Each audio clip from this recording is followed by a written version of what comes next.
ये बर्दाश्त नहीं होगी। हम 2 दिन देखेंगे, या तो 2 दिन में सरकार फैसला वापस ले ले, निश्चित कदम उठाएंगे, अलग अलग लड़ोगे तो उसका नुकसान होगा।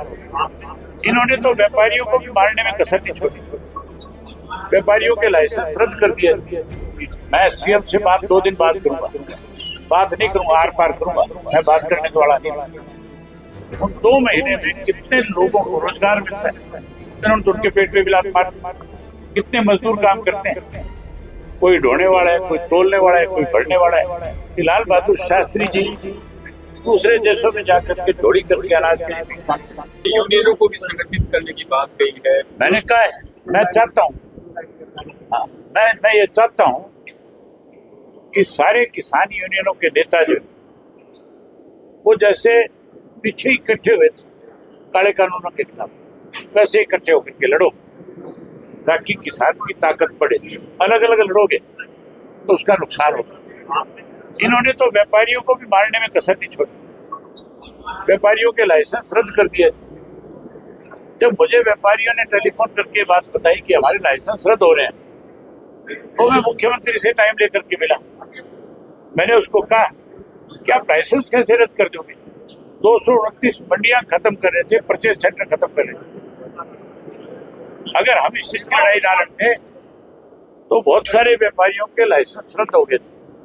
एक मंडी के अंदर जो एक व्यापारी जाता है वो 10 लोगों को जॉब देता है। 2 महीने मंडियां चलती है, उन 2 महीने में कितने लोगों को रोजगार मिलता है, इन्होंने तो उनके पेट पे भी लात मार दी। कितने मजदूर काम करते हैं, कोई ढोने वाला है, कोई तोलने वाला है, कोई भरने वाला है, उनकी भी इन्होंने रोजगार छीन लिया था। ये तो हर किसी को परेशान करना चाहते हैं। ये परेशान करके किसान को, मजदूर को, व्यापारी को कहीं हमारे आपसी भाईचारे को तोड़ने की योजनाएं बनाते हैं कि आपस में लड़े। इन्होंने धर्म के नाम पे, मजहब के नाम के ऊपर, जात पात के नाम के ऊपर बांट करके देख लिया। अब लोगों के समझ आ गई, अब लोग फिर इकट्ठा हो रहे हैं। और जब लोग इकट्ठे होंगे तो उनको कैसे लोगों को विचलित किया जाए, इसलिए इस तरह के फरमान जारी करें। आपने सीएम से बात करने की कही, कब कहते बात हुई सीएम से? कोई मैं सीएम से बात 2 दिन बाद करूंगा, बात नहीं करूंगा, आर पार करूंगा, मैं बात करने वाला नहीं हूं। या तो मान जाएगा, नहीं मानेगा तो आर पार की लड़ाई लड़ेंगे।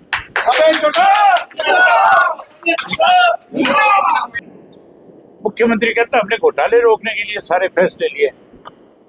घोटाले तो जितने भी हुए हैं वो सारे के सारे या तो अधिकारियों ने किए या फिर इनके मंत्रियों ने किए। उनके खिलाफ कार्रवाई नहीं कर रहे, किसान को परेशान कर रहे।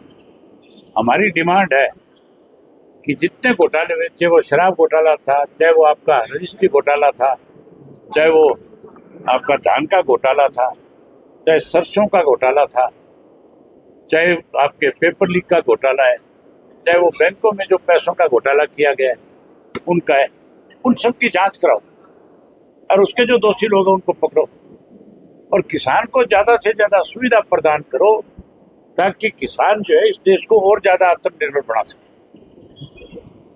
एक तरफ तो एक समय ऐसा था कि लाल बहादुर शास्त्री जी दूसरे देशों में जाकर के जोड़ी करके अनाज के लिए भीख मांगते थे।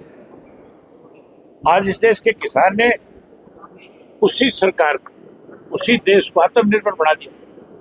आप उसको कोई शाबाशी देने के बजाय, आप उसको कोई बेनिफिट देने के बजाय उसको परेशान